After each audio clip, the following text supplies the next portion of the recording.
Ada satu aturan sandwich yang kayaknya hampir semua orang ngerti. Kalau rotinya kebanyakan kena kuah, biasanya kita bilang, "Yah, lembek." Tapi makanan ini justru bikin gua mikir, siapa bilang itu selalu kesalahan?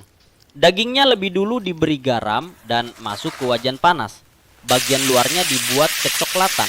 Kemudian mentega, bawang putih, rempah, dan cairan ikut masuk. Dan selama daging terus dimasak, cairan di sekelilingnya justru menjadi semakin penting.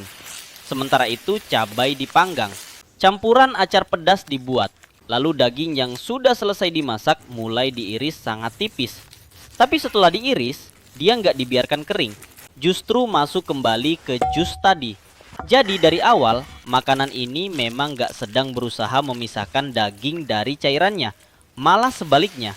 Kemudian roti dibuka, daging ditumpuk, cabai masuk, acar masuk, dan jus kembali dituangkan ke atas sandwich.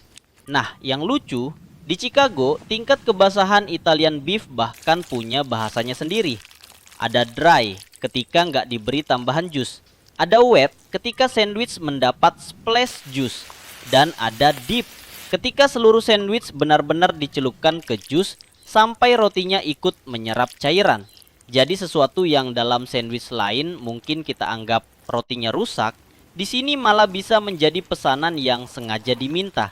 Dan menurut gue ini menarik karena banyak makanan sebenarnya punya aturan yang cuma berlaku sampai ada makanan lain yang sengaja melanggarnya. Roti harus kering, makanan harus rapi, kuah jangan sampai kemana-mana.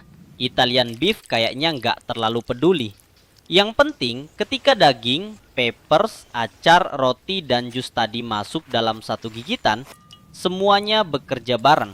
Mungkin beberapa makanan memang nggak dibuat supaya terlihat sempurna. Mereka dibuat supaya kita berhenti peduli soal kerapian setelah gigitan pertama.